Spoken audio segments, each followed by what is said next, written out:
So, you've probably seen the headline Amazon is buying the primary care company One Medical.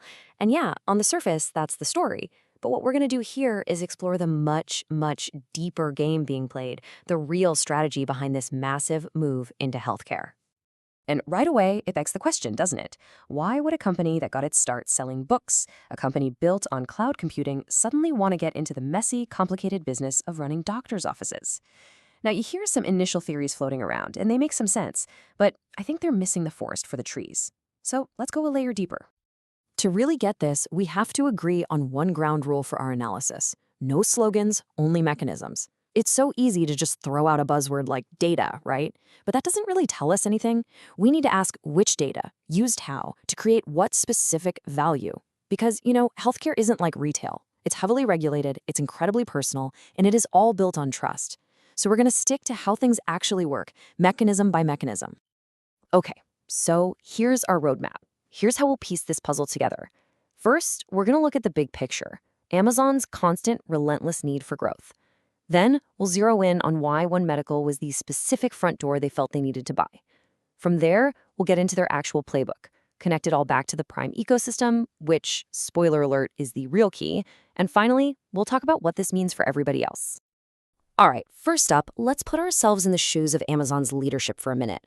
You have to remember, the market doesn't value Amazon for being stable. It values Amazon for growth. The company's whole valuation is built on the expectation that it will find the next big thing. And that creates this constant, massive pressure. They have to find new, multi-trillion-dollar markets to go after just to keep the engine running. So why healthcare? Of all the industries, why this one? Well, look at the characteristics. First, it's absolutely massive. It's also incredibly fragmented. It's often really, really inefficient. And let's be honest, the digital experience for patients can be pretty terrible. When you think about it, this is the perfect recipe for a company like Amazon. This is exactly the kind of messy market they love to dive into and say, hey, we can use our platform to make this simpler, more reliable, and way more convenient. But just saying healthcare is a big market isn't enough to justify a multi-billion-dollar deal. And that brings us to the really interesting question. Why buy One Medical specifically? I mean, Amazon didn't just partner with them. They bought the whole thing, a physical care delivery asset. Why? Well, it's because primary care has this unique strategic position. The best way to think of it is as the front door to the entire healthcare system. It's where the relationship with a patient actually starts and where it's maintained over time. It's the place that coordinates referrals, prescriptions, chronic care, pretty much everything. So you start to realize they didn't just buy a series of transactions.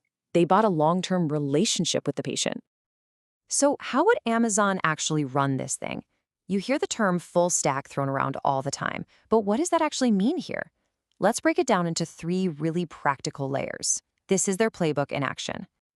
Okay, layer 1 is all about access, and we're not talking about some far-off AI fantasy. We're talking about practical stuff like virtual care and super easy messaging to make getting care almost frictionless. Layer 2 is fulfillment. A doctor's visit pretty often ends with a prescription, right? Well, guess what Amazon already has? A pharmacy. It's a perfect natural integration. And layer 3 is operations. You know what the scarcest resource in all of healthcare is? A doctor's time. So if you can use technology to slash all the administrative work, you free up clinicians to actually see more patients. It's classic Amazon, just applying that obsession with operational excellence to a brand new industry. So we have the corporate need, we have the strategic asset, and we have the operational playbook. But believe it or not, all of this is just the setup. To see the real endgame here, we need to connect it to Amazon's ultimate weapon, the Prime ecosystem. And this right here is where it all clicks into place. The goal probably isn't to make a huge profit on every single doctor's visit. The real goal is to use healthcare as a benefit that makes the Prime ecosystem stickier, more valuable, and absolutely essential to your daily life. This sets up a completely different economic model. Think about it. A traditional hospital or clinic has to make money on every service it provides. It has to. But a platform like Amazon, they can play a totally different game. They can afford to break even or maybe even lose a little money on healthcare, as long as it makes you a stickier, more valuable member of the overall Prime ecosystem. So how will we know if this massive bet is actually paying off? Well, we don't have to guess. We can make it testable. If this whole ecosystem theory is correct, we should be able to see these things in the data. Do Prime members who use the health benefits cancel their subscriptions less often? Do they fill more prescriptions through Amazon Pharmacy after a visit? Do they start buying more stuff on Amazon in general? And crucially, do those trust indicators stay stable? If these things don't happen, then the whole story starts to look pretty weak. Okay, this brings us to our final section, where we're going to zoom out one last time to really understand what this means for everyone else. Because this strategy isn't just about Amazon. It potentially rewrites the rules of competition for an entire industry. The core weapon here has a name. It's called cross-subsidization.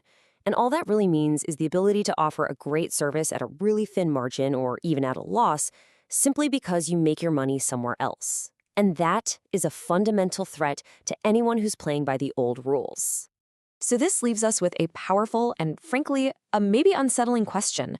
For any traditional provider out there, whether you're in healthcare or any other industry, what do you do when your new competitor can afford to basically give away the very thing you sell for a living? That is the new competitive landscape.